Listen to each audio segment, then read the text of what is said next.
Yeah. Okay. And I would tell you, man, mothers, when kids are young, train your sons how to cook, train your daughters how to cook, train your daughter how to clean, train your son how to clean. It's not a gender thing no more. It's just the best thing for the family. Right. You know, we were just talking about pay raises and pay rolls and working. And, you know, back in my day, you were taught to go to school, work from your 20 till you're 65, you know, get out, retire. And you really only lived another 10, 15, 20 years to enjoy that.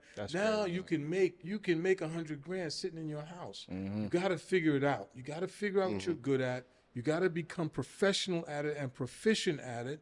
And then you have to go out and get it. And if you can find a woman or a man that possess that same drive, grab hold on that person. You're going to have some rough times, but get through the rough times. Believe me, you come out on the other side smiling. And when you look at where most people are today, especially in the Black and Latino community, a bunch of infighting, a bunch of other things going on, you know, you got to stay tight. Once you've made that decision to your partner, you got to stay true to that.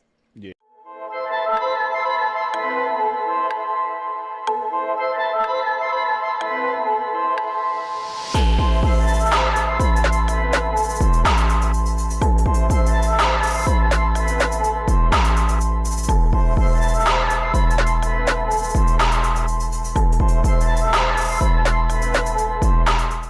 What it do, y'all? It's your boy Jew from the Daily Wrap-Up Crew, and we got a special show for you. On to the left, far left to me, we got my boy Eli. Yes, indeed. No book of, but I go by the name of Eli. Still don't got an Instagram yet, man. I am working on it. Trust me, I'm working on it. Eli, y'all. But yo, follow us on Daily Wrap-Up Crew, man. And in the middle, we have Mr. Joe Coelho Sr. Let everybody know. I want to give you a big shout out after, but I want you to tell people who you are and what you represent. Yes, Joe Coelho Sr. I do want to say first that the Daily Wrap-Up meant something different when I was young. I won't get into that. Oh, my God. The Wrap-Up Crew. I like that. Joe Coelho, born and bred in Brooklyn, man. 62 years at this point. Kids, grandkids, went to school all through Brooklyn. Did politics, family, community. You know, I'm Brooklyn all day. So that's me. All right.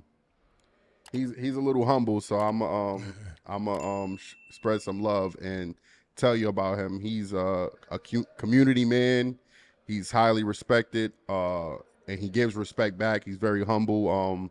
I just want to give y'all a point of I've probably been my best friend.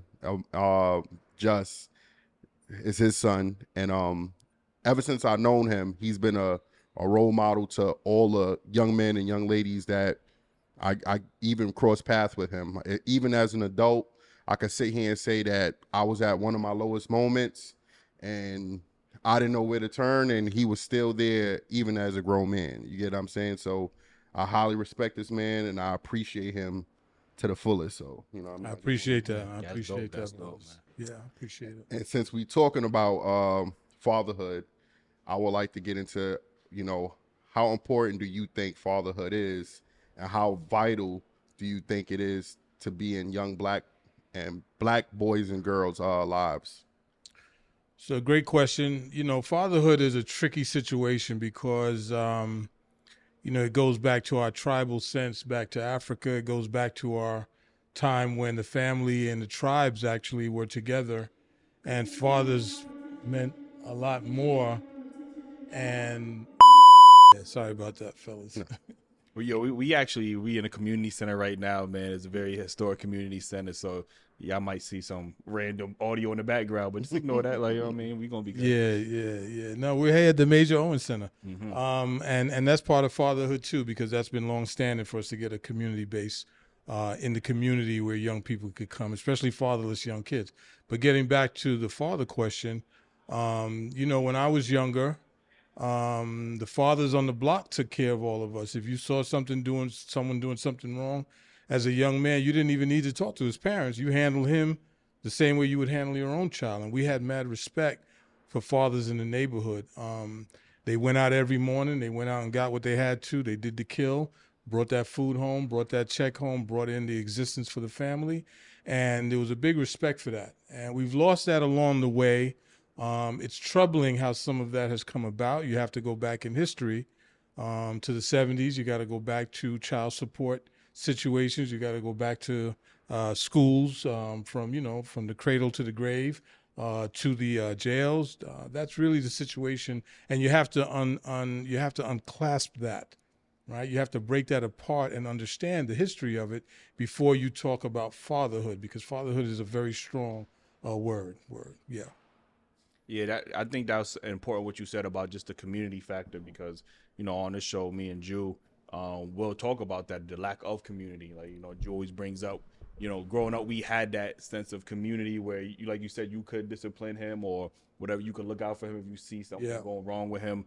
So we lost that, unfortunately, and I think we are slowly getting back to that, or at least I hope so. But when did you see the turn with black fathers? Because obviously we did have, at one point in America, black people were the most married in this country, like, you know what I mean? And then it took a turn. When did you see it take a turn, and do you think that was systematic?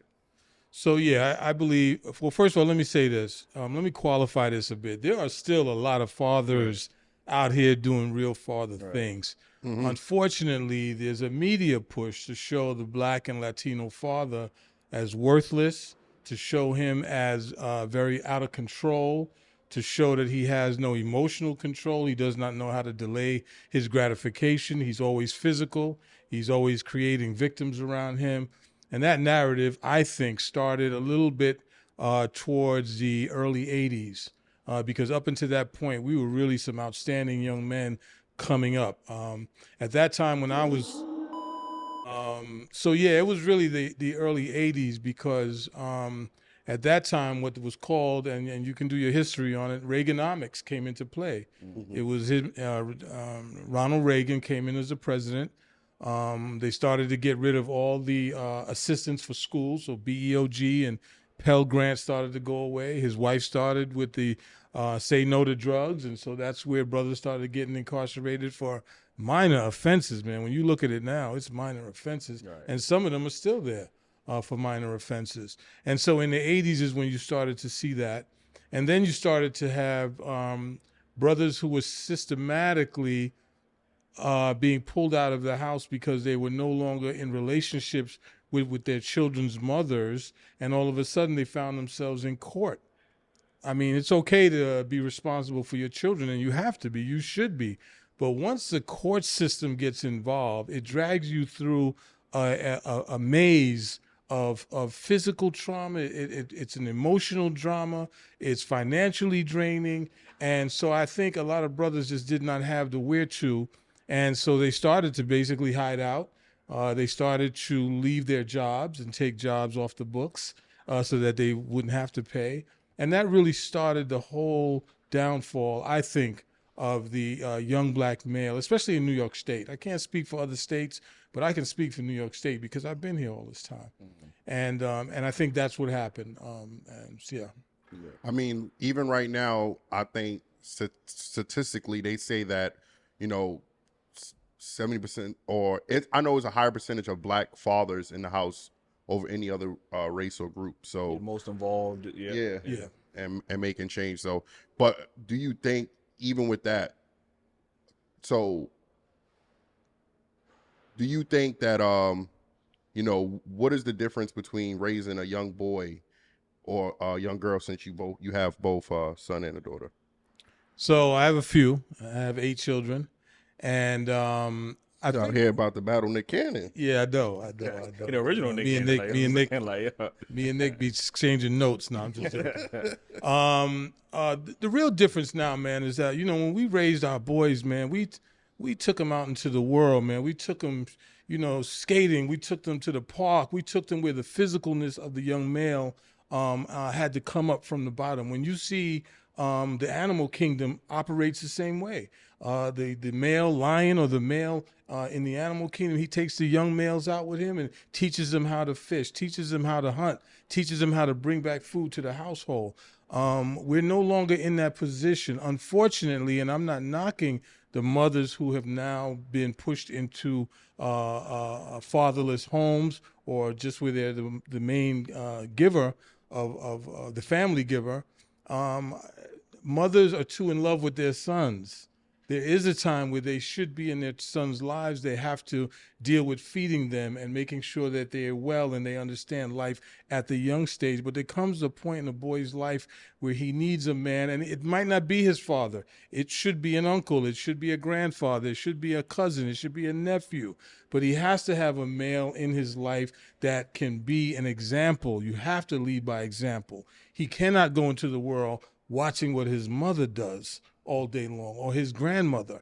And unfortunately, that's where our young males are. And if you watch what's happening, when you look at videos or when you look at young men now, they have a certain emotional discord about themselves. Rather than looking rationally at a situation, they'd rather handle it from the emotional standpoint. And that can get you into trouble. That emotional standpoint gets police involved. It becomes physical, even to themselves. It becomes a mental issue.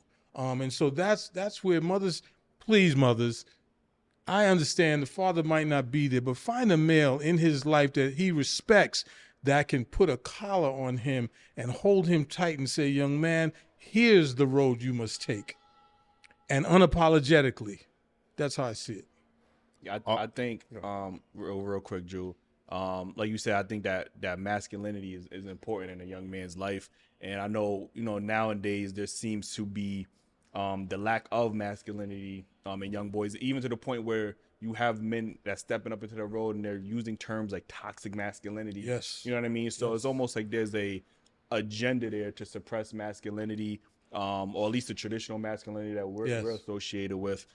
So, that's why I think fathers are more important, especially, nowadays it seems like fathers are just confined to what they can provide financially. There's That's right. way more aspects about fatherhood that's way more vital to both a young girl and a young boy. So I think we need to stop. And money is obviously important, but we need to just stop making it the end all be all.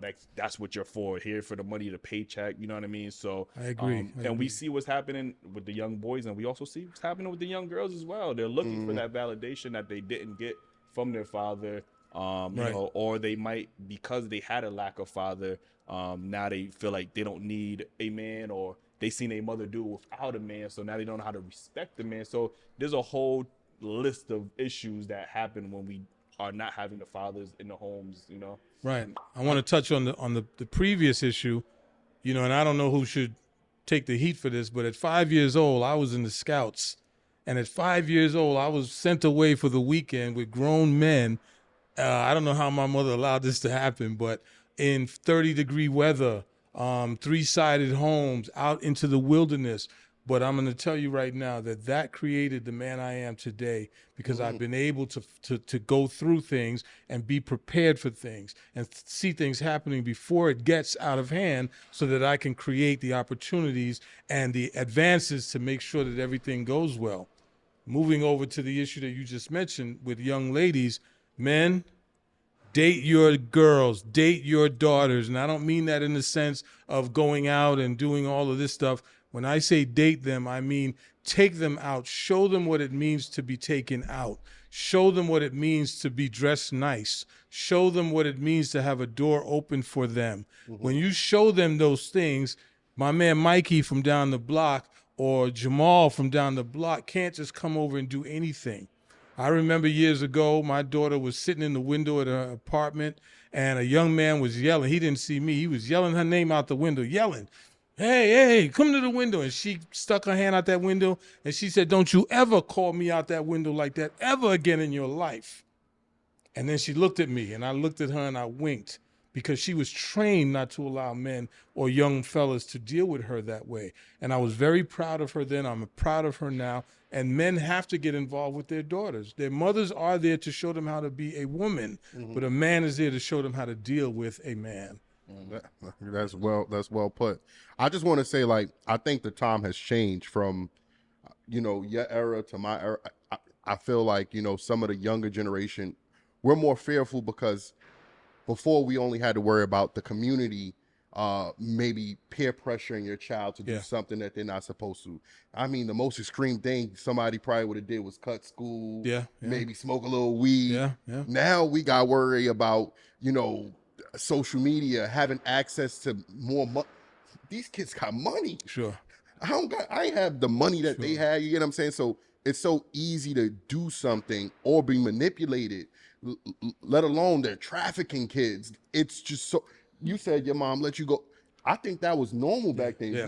As a kid, I could walk up and down the block till the street lights came on and nobody even looked for me. That's right. Because they knew I was all right on that block. Like our parents really sent us out with no cell phones. No nothing. Just we had to be home before the street lights. And you could go wherever you wanted to go. That's right. You know what I'm saying? But now, dangerous times. I'm fearful to even have my kids in my backyard. Yeah, yeah. You know what I'm saying? So I do think it's like just a different thing. And I would say that I'm very fearful of it. I don't know what to do about it, but hopefully, we get some better solutions. And I mean, know our neighbors. That's why I keep saying we have to know our neighbors' names and try to, involve everybody in our community and still try to build a rapport with, people right next to you.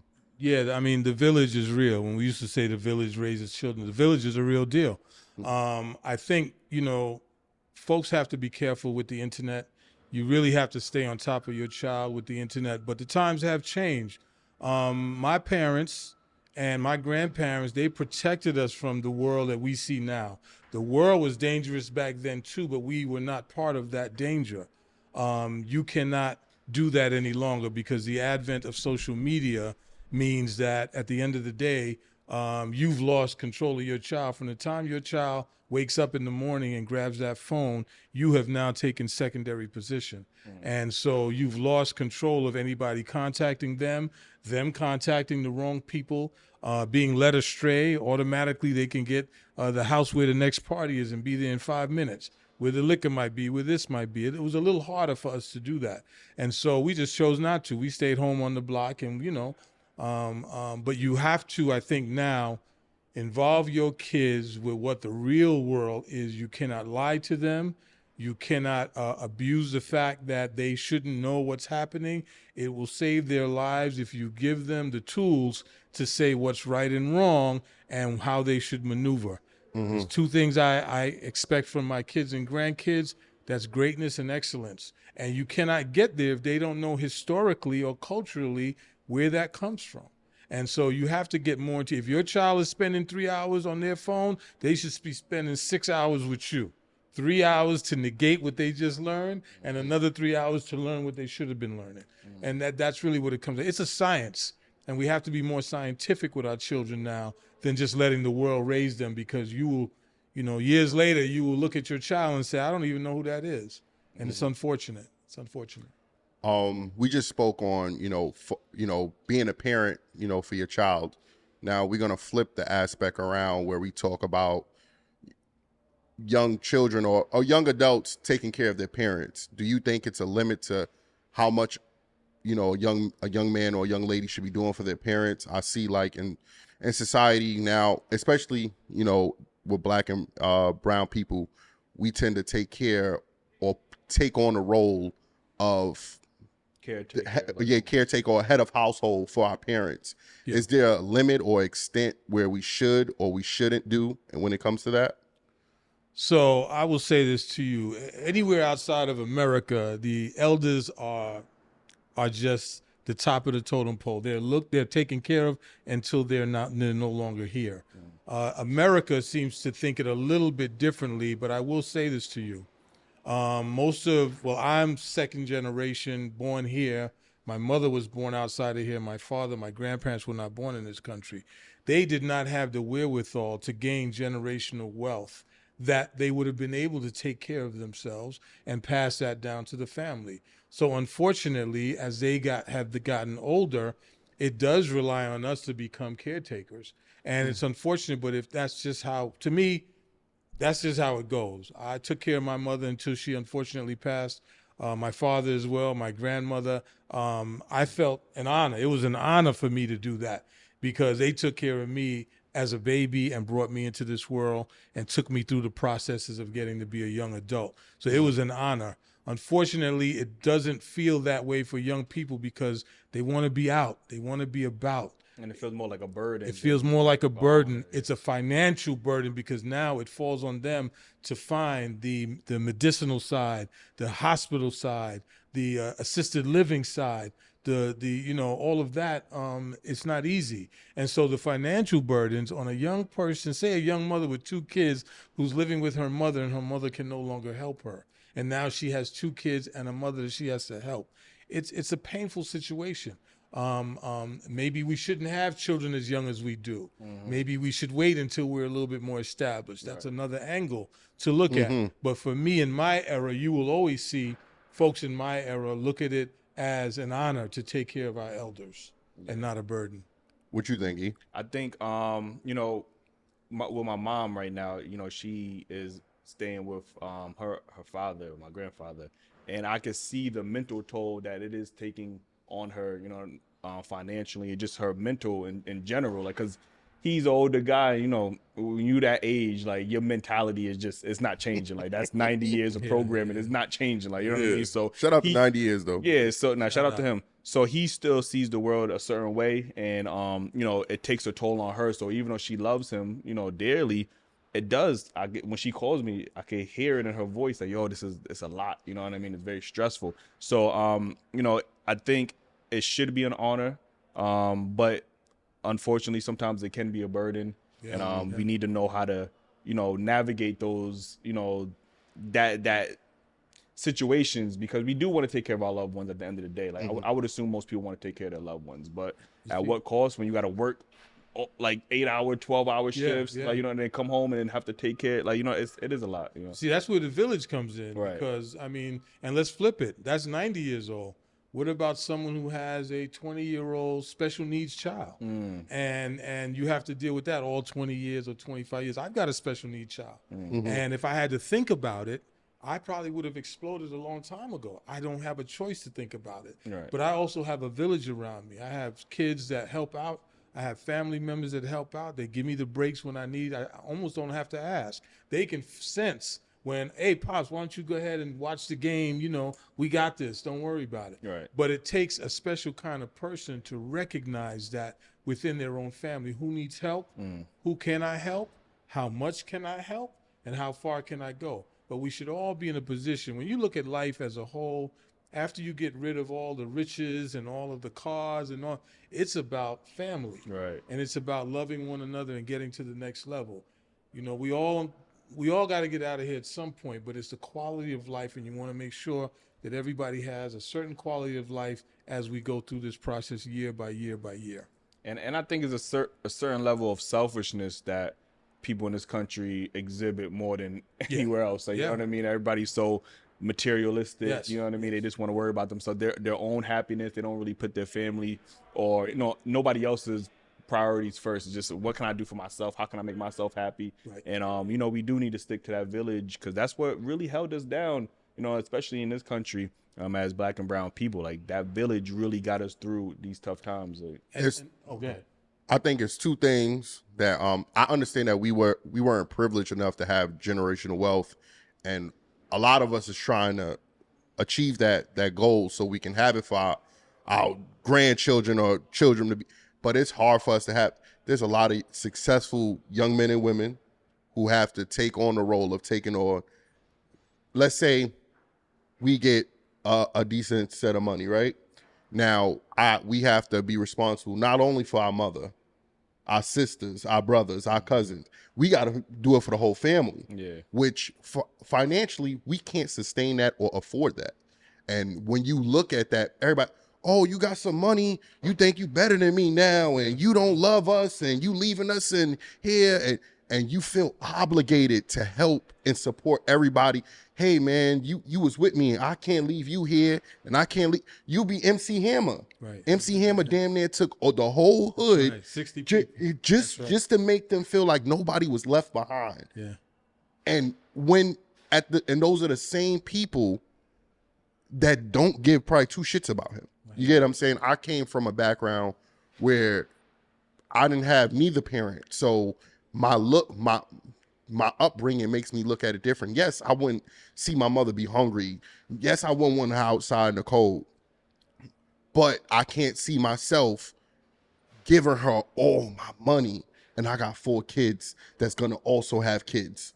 You get what I'm saying? So I don't know. I might be harsh, but my belief is a little different. So here's where I want to challenge y'all and challenge your audience as well. Yeah. If you come to my home, you will see pictures of my great grandmother, who I met one time when I was a kid. She passed when she was 100. My grandmothers, all my aunts, my dad's side. My house is just full of historical, cultural, familial pictures. You have to challenge yourself to go back into your history and find out who your people were. You got to understand where they came from, how they got here. You got to go to the point where you start where your mother and father were children. How were they raised? Because when you start way back then in the 1800s, and hopefully you could figure that out, and you bring it up to 2023, you have a moral imperative to ensure that you do the right thing for your family that's still here, because 100 years from now, they're going to be looking at you. Your kids, 100 years, your great-great-grandkids are not going to have you up on the mantle saying, that's my great-grandfather, if you don't start it now. So it comes down to understanding history. Too much history has gone by the wayside because we get into this rat race. Monday through Friday, the weekends we got to do all of this, and the washing club, we got to do all that. Here come the week back again. Next thing you know, 10 years have gone by. You went from 1 child to 5 children, and all of a sudden life is coming at you. You've got to pull back. You've got to do your DNA search. You've got to do the historical. You've got to put the time in to do that. Once it's done, it's done. And you pass that to your kids. It's up to them now to keep that going. But you get a different perspective of how your family got here and what it's going to take to keep them here. That's just my thought. Like what you saying that, you know, how many people can trace their lineage back 2-3 generations? Like, you know what I mean? I can't even name my great. Shit, every black person I know got said to them about, oh, I got some Cherokee Indian in me. Yeah, I mean, that's what they. They do that. That's the default answer. And then they take the wig off. Straight Yeah, wig comes off. But still, like you said, we do need those. I remember going to my grandmother's house and just having that photo book and just going through, like, who's this and then there's a whole story there. Like, you know what I mean? Yeah, definitely. Our photo books is in our phone now, and then it's just like, right. There's a storybook for everybody, and I'm not saying that going through that history is easy. You got to go find the oldest person in your family, whether they here mentally or not.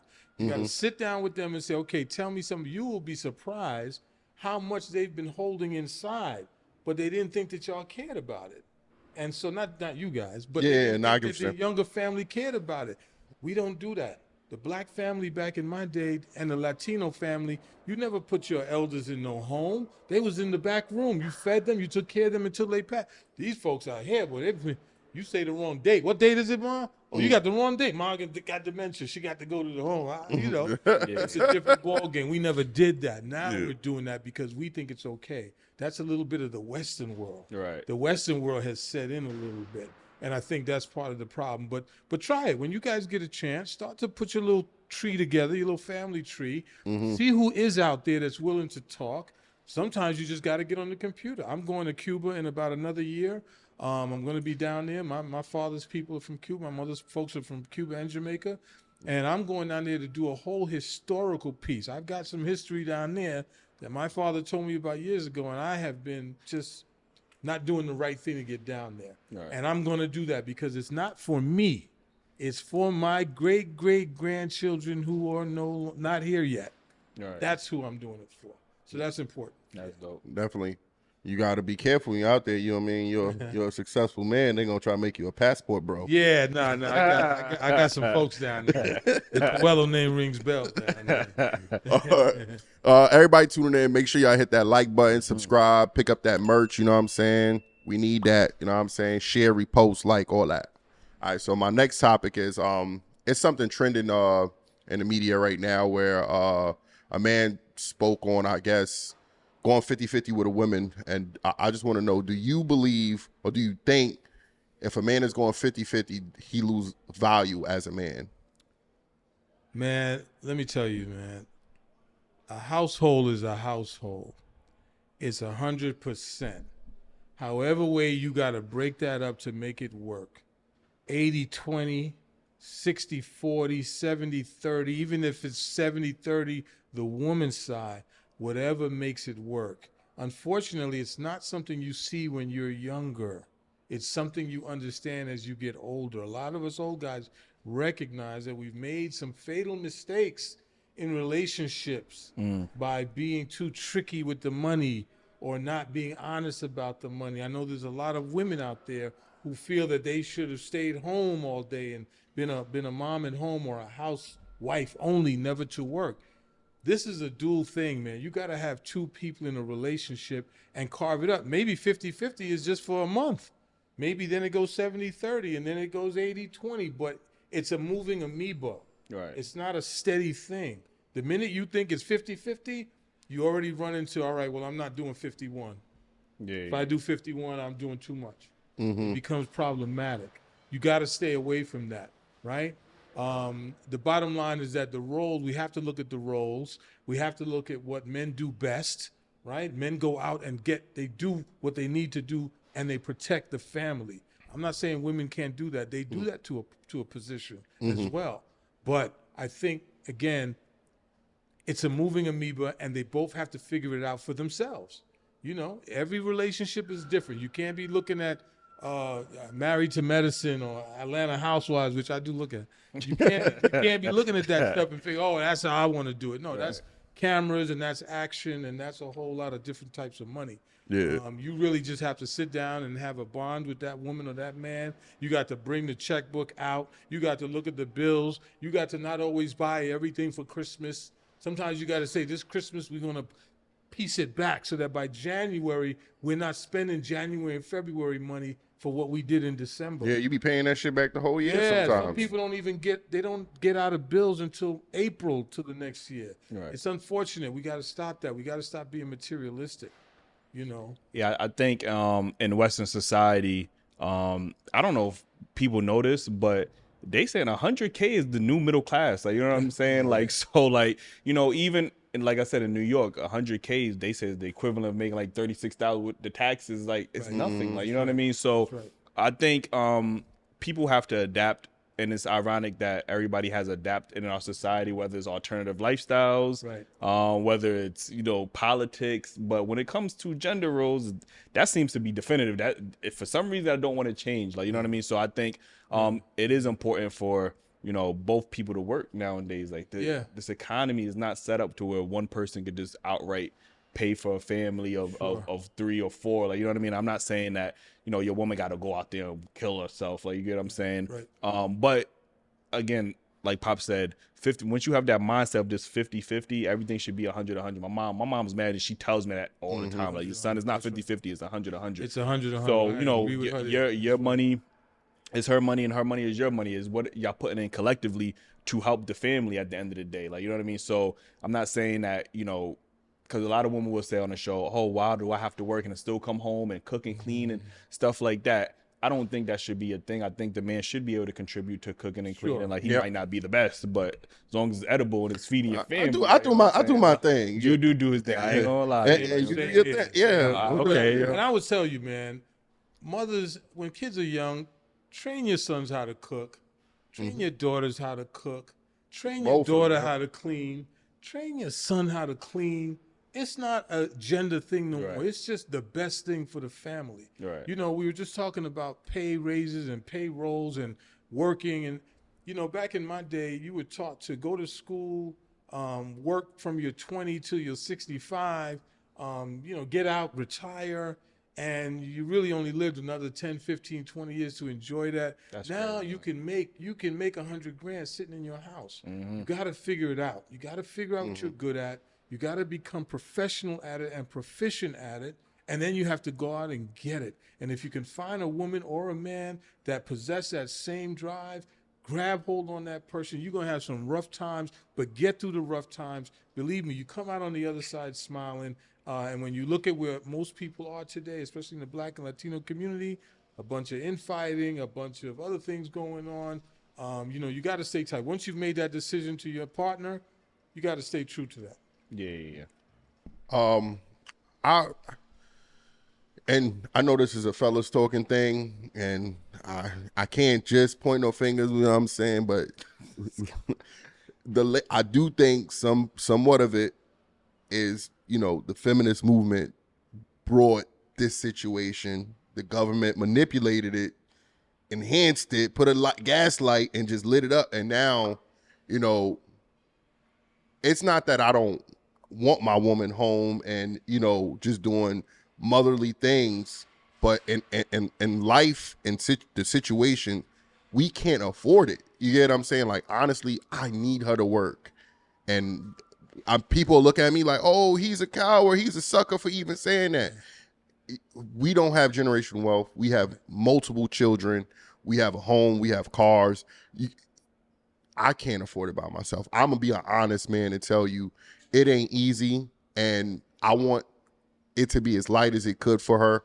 But honestly, until we get to that point, if I could retire her tomorrow, that's what I would do. You get what I'm saying? But right now, our goal is to make their life easier, not have them not going through what we went through. I don't want them looking to eat, oh, what we eating tonight? Oodles and noodles, and that's goals. No, I don't want my kids to go through none of those experiences. So right now, we do have to sacrifice, and then when this time change, then we gonna change our whole look at everything, and I think it changed overall. And I think, especially with myself, like, seeing you and even Pops, I'm more motivated. And even Weasel, shout out to Weasel. I see the type of fathers y'all are. Like, what I mean? I see how active y'all are with y'all children, and I want to be that same way. So I want to spend time with my children. I don't want to be working 90 hours a week and I'm barely home. My children can never see me. I want to spend that quality time with them. Like, you get what I'm saying? And that to me is important. You know what I mean? I want to be able to provide, but I also want to be there for my kids. I want to spend time with them. I want to take them to the park. I want to do activities with them.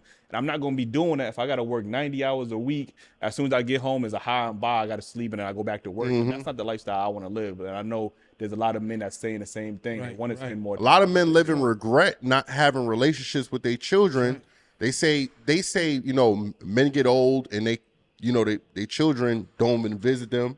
They don't have like a relationship with their children, where mothers would always have a relationship with, because they've kind of been in their lives a little bit more. Men are more out working and stuff like that. So, I mean, I'll give you a key.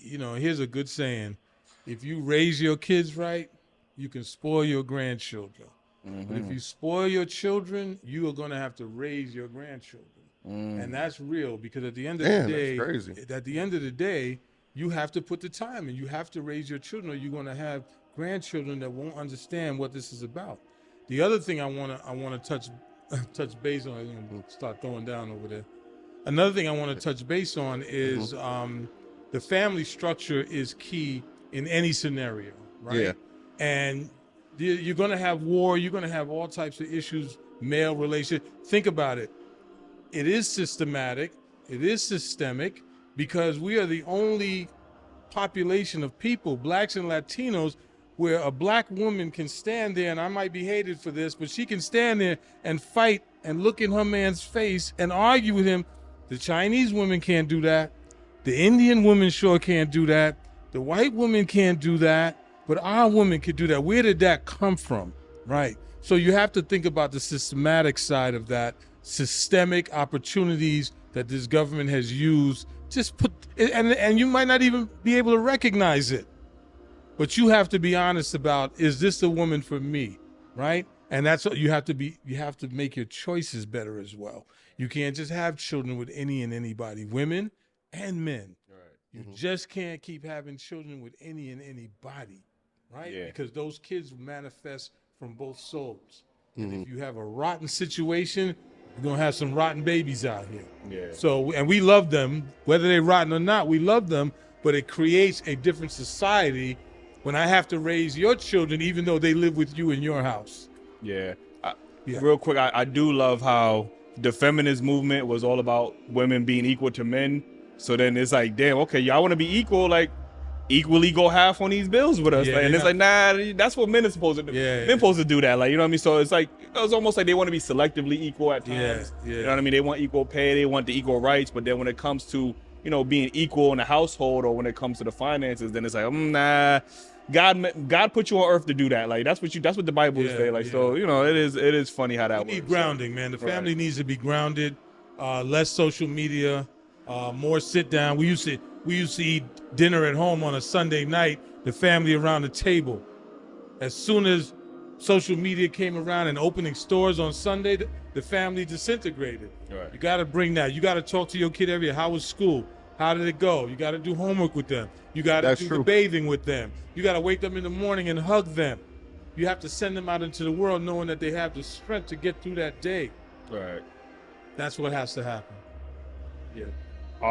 Let me get to my next topic.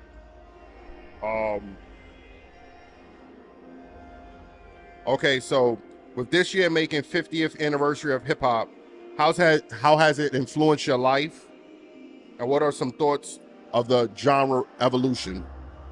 Well, hip hop for me, man. Shout out to Hip Hop 50th. You know, I was at the beginning stage of that. That was all early.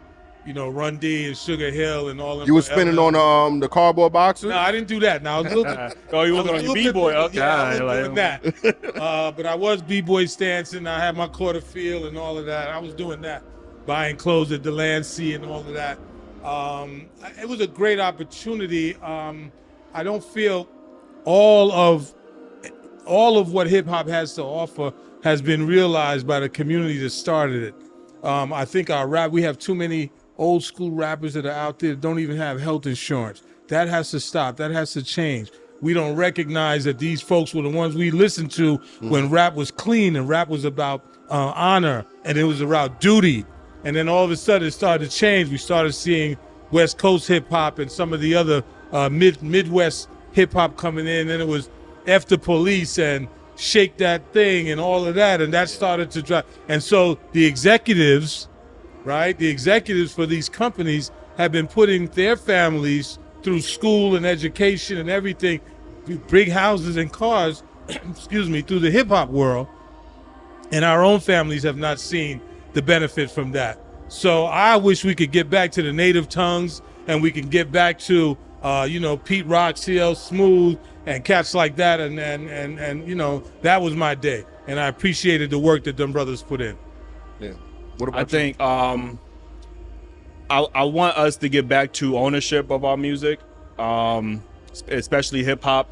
Back because to ownership. Yeah, we need to own our music. Like, you know what I mean? Masters. Like the label. I'm talking about from down to the labels, like down to the masters. Like we need to own that because it's very unfair that we built hip hop to be the #1 genre globally, and it's only the white execs that's getting paid. That's right. Like, you know what I mean? Like, so I think it's extremely unfair. And even when you think about just music in this country as a whole, like Black people created every genre of music in this country. Right. Like, you know what I mean? Genre. Whether it's jazz, blues, even rock pop, and roll, if rock you do and your roll, history. like That's right. every genre of music in this country came from Black people. Like, you know what I mean? So hip hop to me is very influential. Obviously, I'm a fan of Kanye, especially Jay Dilla's. All day. I loved, you know me, I used to produce Yeah. beats. So, and I used to sample a lot of music, especially that old music, Southern music, soul music. You James talking Brown. about your plug? Huh? What Your plug?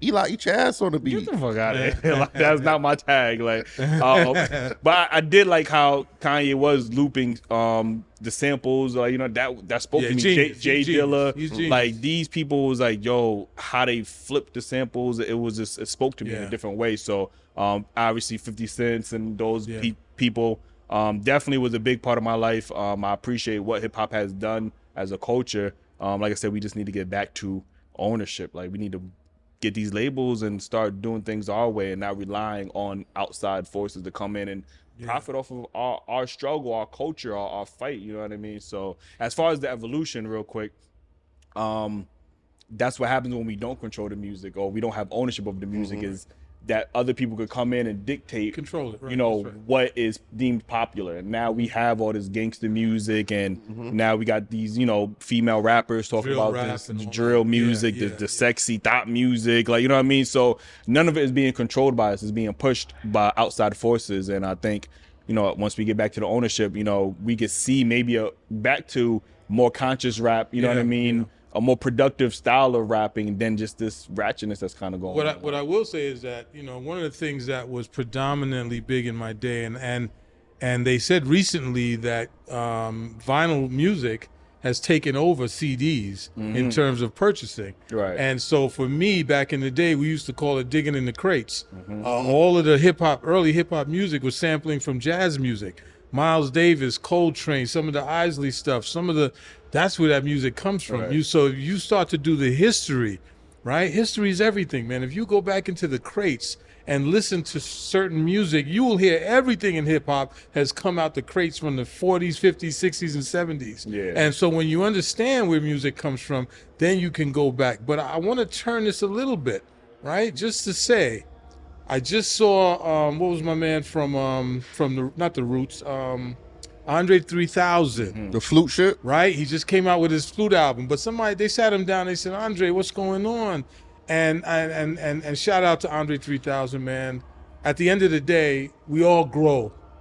He said he feels foolish rapping now about stuff. It doesn't fit with where he is in his life. So even though I would want to see some of the old stuff come back, maybe that's the end of it. Right. Maybe the new cats got to come out. Maybe those brothers from the West Coast got to step up more. Kendrick Lamar, Cole. Some of these brothers got to step up and say, let's come up with some new stuff. So let's sit down in a vault and let's just sit there for a weekend and come up with a new vibe that nobody can replicate. You know, it has to be some innovation to music. Maybe it's not digging the crates no more, but something has to change. And as long as it changes for the better, I'm down with it.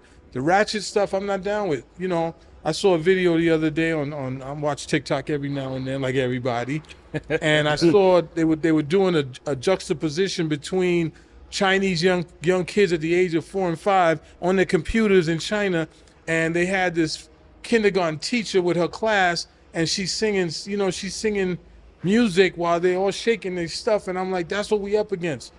You're not up against the local Billy or Susan down the block. You're up against the entire universe of people, right? You're up against one thing about China, they don't like hip hop music. They don't even like the Japanese love hip hop music. Right. The China, You they do not like hip hop music. You can't even get on TikTok in China. You're on for 2 hours, and it has to be industry driven or educationally driven, but yet it's theirs. Yeah. Think about the systematic. I'ma take this opportunity. We brought up music. I don't know if this episode has dropped yet or is gonna drop, so I'm just gonna apologize to the women I did go at for coming, because I do look at it where they should have morals, because I still stand on what I'm saying, but I'm not gonna attack their character because we had Little Kims, we had all that stuff was there, and I think the only reason why I went off on like that is because we also had like the Lauryn Hills, the Missy Elliott, Right. these other Moni sounding Loves. of women, Right. where it wasn't just one narrative pushed to the front. That's right. So, but I do apologize to the Sukianas and the Sexy Red, because at the end of the day, they got to make money for their kids. But in that process, I do hope that they do have respect for the young women that's looking at them. As far as like the men, we always speak about is negative shit. You know, I remember my first album I ever bought was the DMX album, and that shit was violent as fuck. I wouldn't say it, but there was also different sounds. I also listened to Mary J. Blige. I think, you know, parents need to go back to policing what their children are listening to. I know it was like the parent control before you could buy an album. It's so easy and to get access to all this music, even though they shouldn't be listening to it. We just got to go back to policing what the fuck they listening to, what they're watching. And do you remember how that parental control came on music? How that happened? how? That was What Luke. India? Oh, Luke. I thought That was NWA. Luke and them, man. When Luke and them started putting out all that music, and it was just crazy. Yeah. They was Yeah, they wilding came out. up with that parental Yeah. advisory sticker, man. So Mm-hmm. imagine that's where that came from. Out of I didn't even peep. Yeah, That's And that's how they probably felt back then about them. You know what I'm saying? But right now, I think it's so the narrative is just like, oh, pop your pussy, and I'm just Yeah, like, yeah, man, yeah. I think that is true, but I think the issue now is that it's become so mainstream. You know what I mean? Back in the has. day, you know, I remember there was a Missy Elliott song, and it was very vulgar. Now that I got older, it was a vulgar song, but it was edited in a way where it was an innuendo. It was just like you had to be an adult to understand what she was saying. Exactly. Nowadays, mind you, I didn't really listen to hip hop until I was like 12, 13. I was a young teenager. Like kids are listening to this drill music at like 4 or 5, like, you know what I mean? They dancing, and they know what it sturdy, means. like, yeah, Shot a op, pop, pop, pop, yeah, whatever so it is. It's different. At that time, I was a young teenager. I was a little bit more, you know, even though I did listen to 50, I never wanted to go out, like, you know what I mean, and shoot somebody or feel like I had to wear a bulletproof vest. Like, it was just music at the end of the day. But I was a little bit older, and I was able to differentiate. Nowadays, these kids that's their Bible. Like, you know what I'm saying? It's drill music, Little Dirk, all this other Chicago music. Yeah. That's what they grow up on. They don't know nothing else. So, you know need what I mean? balance, and then you have to know who is selling it and who's pushing it. I'm sure that there's a lot of rappers that are clean and music folks that are clean that are taking their music up to the record labels, and they're saying, hey, and the record labels, nah, I can't make money off of that. And so we got to figure out how to promote ourselves. We got to distribute ourselves so that we can get the clean music back out there. And that's just what it's going to take, man. Yeah. And then we got to look at the fact that at the end of the day, people like Sukiyana and the rest of them, they're going to get older. There's going to be, I believe, some regrets on how they have gotten some of that money. Some of their children will come back and they will feel the negativity coming out of that. But you can't stop But people the damage that is are already older done than by the that. money. Right. Yeah, The damage she is done by the that. whole generation. Like, Right. the damage is already done. That's right. That's right. That's right. I agree. This is my last topic. Currently, I guess like the NBA is under fire because of the Josh Giddey situation where he's getting accused for allegedly for like talking to a younger woman. But outside of that, we know that Malika Andrews, Stephen A. Smith, 2 black people. I think Malika Andrews is biracial. They speak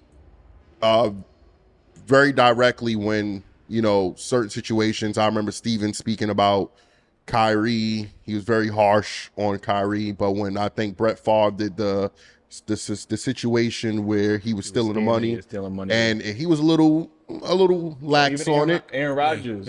Aaron Rodgers, maybe it wasn't Brett Favre, it was Aaron He Rodgers. lied about not taking a vaccine. Yeah. Oh yeah, and he was kind of light on that. Malika Andrews, I believe his name was Brandon Miller, who was about to go to jail for 25 years. She said it on his draft day. A lot of situations where black men, what's the guy, the Rockets coach? Oh, Udoka. Yeah. He went through a situation. She was about to go at Stephen A. Smith about the same. Yeah. They're very boisterous when it comes to, you know, and I don't want to make it a black and white thing, but it seems to be a black and white thing. Black and white thing. Okay, Yeah, it seems like a black and white thing. Yeah. How do we approach that? What do we think about that? And let's talk about it. I think where a part of me wants to give Malika Andrews the benefit of the doubt and say she is just she's a puppet. You know what I mean? And I think that she is in place to, you know, criticize black men where obviously the white man can't do it on national television because then it looks a certain way. So let's put Malika Andrews in here, you know what I mean? And she's a black woman, so nobody's going to say nothing if she goes harder towards black men or whatever, the black athletes. So, you know, nobody's going to bat an eye. If it wasn't she married to? They say she's married to a Jewish man or something. Oh, okay. Right? I thought she was married to my man, that Fab Five cat. What's his name? Oh no, Jalen Rose. He's married to. It was the other child. All right. Molly. Got it. Yeah. I had a so right. I think, like I said, I'm just giving her the benefit of the doubt because she's a black woman, and I hope that she's just not that like malicious towards black men, but I think she is a public figure. Just like at times I think Stephen A. can be a public figure, like because he was going extremely too hard in some situations against black athletes. that I haven't seen him have that same energy for, the white athletes when they get into the similar situations. You know what I mean? So, and Stephen has been vocal about, that he could have lightened up on certain situations, but I do think it is unfair the lack of attention Josh Giddey is receiving. Like, you know what I mean? I don't hear nobody talking about him unless we're pointing out the fact, like, why isn't he getting the same coverage? Like, you know what I mean? Because I guarantee you if that was somebody else, a black athlete, they be talking about this motherfucker for like a week straight. Like, you know what I'm saying? So I will tell you this. You guys are nice. Right? You guys are being very nice here, which is okay. I get it. I'm a little older. And and I gotta put it where I think it should be. Okay. You use the term puppet. I don't use the term puppet, and my crew don't use the term puppet. The term we use for Stephen A. and about another 10 others, and we use the word coon. That coonism is something that you have to identify, you have to recognize, you have to call it out wherever it is, and you have to then put facts on the table. The minute you put facts on the table, the coons are gone. But if you allow them to have the microphone, and there's a few of them, I can name 10 of them, I'm not going to do that. I could name many of them, but Stephen A. Smith is in the top 3, right? And at the end of the day, someone who doesn't have any skill level playing basketball or football, making more money than anybody else out there, is being paid to do this job, then that's what he is. He's coon, he's doing the job to make his money, and that's the end of that, right? That's how I see it. Puppet is a good word. I go with coon. I'm an older guy. We go with that word. Yeah. I would say that I'm usually highly entertained by Stephen A. Smith. I think he's a funny dude. The disconnect where he makes it seem like he cares so much about what's going on in the black community, and then what I'm hearing when the shoe is on the other foot, not having the same energy, brings a dislike for him. And I hate to say I feel this way, but the whole Aaron Rodgers, he always say, "Oh, I could give y'all example, or I know this person." But when there's a black man, when he did the Kyrie was outrageous. I turned in like, yeah, he gonna eat Aaron Rodgers up, and he was, Aaron, that's my boy, man. Yeah, you messed. I'm like, wait, you did not have that same energy. Like, where was the energy? I was waiting to see if he was going to have that same energy, keep it the same, because then I couldn't say anything. I'm like, okay, Stephen A. is being fair, like, but he didn't, and that made me really look at Stephen A. like, okay, I see what. And I believe sometimes we shouldn't be fair because they're not fair with us. You know what I mean? And when it comes to coverage, there's no benefit of the doubt. There's no accusation, allegedly. What happened to a lot of these guys? They get in bad situations, and where other people can just sweep stuff under the rug. I'm pretty sure there's other ballers that and I'm not defending the wrong stuff that's being done. I'm just saying how it is being reported. So, I mean, we just got to be more aware. And if we got to be that part of the media, I'm willing to take that on. But we got to be fair, and we got to defend our black brothers when, everything is not what it seemed. Udoka situation was crazy. He was wrong. But he's not the first coach to do that. There's plenty of coaches that have been in that situation. He's the only one being humiliated in the situation. You know what I mean? But brothers got to learn to get in front of their problems, man. Yeah. You can't hide all this stuff, man. It's better you just deal with it, get it over with, and try to put whatever, whatever opportunities and options that you can do to make it a better situation. You just can't wait till the media gets it because you've lost full control. Deion Sanders, coon number 2, thank you. You lose control of the narrative when you let that be the first person to tell your truth. You can't, it's moving too fast for you to get ahead of it. And so you lose it. So, Ideko, he's a great dude, a good coach, good family structure, but he did the wrong thing. He should have fixed that before it got there. And so, and at the end of the day, even once you do wrong, there's still an accountability. You should still be able to come back from that. That shouldn't end your career or end your life. It doesn't happen. Yeah. Other folks get 10 times to do the same crazy shit over and over and over again. We're about to look at this crazy man getting a second shot at being president. How could a brother did 1/100th of what he had done in that time span? Wouldn't even get a chance to even get to the polls. So, but we have to know who we are. Let alone live. Yeah, we are not them. Yeah. And we got to stop thinking that we are them. We can't do what they do and be shining on this side. It's never going to work. It's tough, it's tough being a black man because you have to work twice as hard. You have to damn near be perfect. And when you have white media out to paint you, you know, as this monster, and then you look around at your black, you know, reporters or journalists, and they're doing the same thing. Now you got two machines working against you, and it's like, damn, I damn near have to be perfect. And this is why you can say whatever you want about LeBron James, but for him to be in the league for 21 years and not have a blemish on his record is extremely commendable and is very rare, honestly. Like, if I could take a second to play devil's advocate with the Barack approach, you know, they say sometimes he couldn't do much because he was black. So to still have a black person in that field, Ooh, I got something for that. They always say Got something for that. they always say that. Shout out to Barack and Michelle. you know somebody, you know you got something to say when he give you a shout out first. Like, Say something here. Because they always say that, you know, well, just be happy you have me at this position and I'm making it better for the next black person, right? And you would rather me here than no one here. So this is the sacrifice we have to take. Let me know when I can step in. You can step in right now. So Barack is my man. I love the fact he did what he had to do, but it wasn't because he was black, right? People forget that Barack had white sensibilities. His mother was white. His grandparents that he was raised with was white. There was no way that he was going to do what he needed to do for black people because he kept trying to make sure that it was all inclusive. So we would never have gotten from Barack what we thought we were going to get. He was in office 8 years. The one thing we asked him to do is put one blackity black thing in, and everybody else got taken care of, right? The Chinese, the Indian, the LGBTQ. Not knocking them, shout out to all of them. But we never got anything that we should have just on our level. When he said things like, you know, all boats rise, we not in the boat, brother. You know, we in the tire. Yeah. You know, we're on the sheet. We're not in the boat. Yeah. So at the end of the day, that's where the problem comes in. I love Barack, and I wish we can get more. He should not be the last attempt at this, but we have to be very clear on what has happened and the position we're in now. What you saying that though? He did have a black wife. You wouldn't think that would change his perspective on the necessity of doing something for us? I think black women gained a lot more out of Michelle than black men gained out of Obama, because Michelle showed that she could play the role of a wife but still be a positive example as a woman that was willing to go out there and do what she had to do. We hadn't seen a presidential wife do that back until you go to Jimmy Carter, Jimmy Carter's wife. And she just passed, you know, God bless her.